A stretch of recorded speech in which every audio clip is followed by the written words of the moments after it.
عبداللہ صاحب ہیں، انہوں نے پوچھا ہے کہ میری منگنی بات پکی ہو گئی ہے ایک سید گھرانے میں، تو آپ مجھے کچھ نصیحت فرما دیں مزید آگے اپنی میریٹل لائف کے سلسلے میں اور میری جاب وغیرہ کے سلسلے میں، روزگار کے لیے بھی میرے لیے کوئی وظیفہ بتا دیں۔ ماشاءاللہ ماشاءاللہ، سب سے پہلے بہت مبارک کہ ماشاءاللہ آپ کی نسبت طے ہو گئی ہے اور سید گھرانے میں طے ہوئی ہے، تو یہ اور زیادہ قابل مبارکباد بات ہے۔ اس لیے آپ اس کو پائے تکمیل تک یہ خیریت سے پہنچ جائے، اس کے لیے آپ نوٹ کر لیں سورہ کہف کی آیت نمبر 10 نمبر جو آیت ہے، یہ آپ روزانہ جو 101 دفعہ پڑھا کریں۔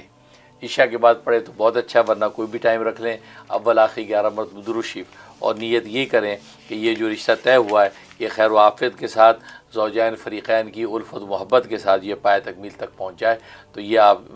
مکمل ہونے تک، یعنی مطلب نکاح رخصتی ہونے تک جو آپ اس وظیفے کو جاری رکھیں، انشاءاللہ کسی قسم کی کوئی رکاوٹ نہیں آئے گی، اور کوئی جو نظر بد اور کوئی حاسد حسد سے نقصان پہنچائے گا نہیں،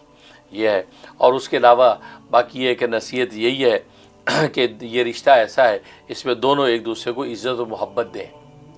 آپ بیوی کو عزت اور محبت دیں، بیوی آپ کو عزت اور محبت دے، بس یہی وہ بنیادی چیز ہے کہ جس کی وجہ سے یہ رشتہ جنت نظیر بن جاتا ہے۔ اب عزت و محبت ایک دوسرے سے کب دے سکتا آدمی؟ اس وقت دے سکتا ہے جب بھی اللہ سے ڈرنا سیکھ لے۔ اللہ سے ڈرنا سیکھ لے گا تو یہ سامنے والے کو، یعنی اپنی بیوی کو عزت و محبت دے گا، اور بیوی جو ہے شوہر کو عزت و محبت دے گی اگر وہ اللہ سے ڈرنا سیکھ لے گی۔ اور اللہ سے ڈرنے کا نام تقویٰ ہے، لہذا تقویٰ اختیار کریں، یعنی یہ سوچیں کہ میرے قول کو سننے والا سن رہا ہے، میری نگاہوں پر ایک کسی کی نگاہ کا پیرا ہے، میری سوچوں پر کسی کی نگاہوں کی نظر ہے، کیونکہ وہ اللہ تبارک و تعالیٰ کی ذات ہے جو سمیع بصیر ہے، وہ ہر طرح مجھے جان رہی ہے، دیکھ رہی ہے۔ تو بیوی گھر کی چار دیواری میں بھی تصور کرے کوئی مجھے یہاں نہیں دیکھ رہا، میں اکیلی نہیں ہوں، بلکہ اللہ کا پیرا مجھ پر ہے اور کرامن کاتبین میرے کندھوں پر موجود ہیں۔ خلوت کے اندر وہ کسی قسم کی بے وفائی اور خیانت کا تصور نہ کرے، کیونکہ خدا کی جو نگرانی کا اس کے اوپر پیرا ہے۔ یہ خود شوہر جو گھر سے باہر جاتا ہے تو یہ بھی سوچ رہے کہ اللہ تبارک و تعالیٰ مجھ پہ پیرا ہے، یا گھر کی چار دیواری میں بیوی پر کسی قسم کا کوئی ظلم اور کوئی دل آزاری نہ ہو، کیونکہ اللہ تبارک و تعالیٰ دیکھ رہا ہے۔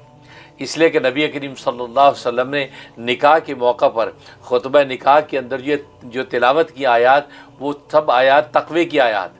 3 آیتیں تلاوت کی ہیں، تینوں کی تینوں آیتوں کا تعلق تقوی سے ہے۔ حالانکہ نکاح کا موقع ہے، نکاح والی آیت تلاوت کرتے، نکاح کی فضیلت والی کو آیت تلاوت کرتے، میاں بیوی کے حوالے سے کوئی آیت تلاوت کرتے، لیکن آپ نے صرف تقوی والی آیت تلاوت فرمائی۔ اس میں اشارہ اس بات کی طرف تھا، یہ جو خوشی آج مل رہی ہے نکاح کی، اس کو اگر لانگ ٹرم رکھنا چاہتے ہیں اور دنیا میں جنت کی سی زندگی گزارنا چاہتے ہیں میاں بیوی، تو ان کو چاہیے کہ تقوی اختیار کریں، یعنی اللہ سے ڈرنا سیکھ لیں۔ جب اللہ سے ڈرنا سیکھ لیں گے تو پھر ایک دوسرے کو جو محبت و عزت دیں گے تو اللہ کا بھی حق ادا کریں گے، اور اللہ کی جو مخلوق ہے اس کا بھی حق ادا کریں گے، اور اس کے اندر کسی قسم کی کوئی کوتاہی نہیں کریں گے۔ بس تو یہ وہ نصیحت آپ کو اس انداز سے یہ آپ لے کے چلیں گے تو انشاءاللہ یہ رشتہ جو ہے آپ کے لیے جنت نظیر ہوگا، اور ظاہری بات نہیں، آپ دولتوں میں انشاءاللہ آپ کو اللہ تعالیٰ آگے سے آگے بڑھائیں گے، اور باقی آپ کو خوشحالی ہو، مال و دولت میں اضافہ ہو، اس کے لیے نوٹ کر لیں سورۃ علم نشرہ،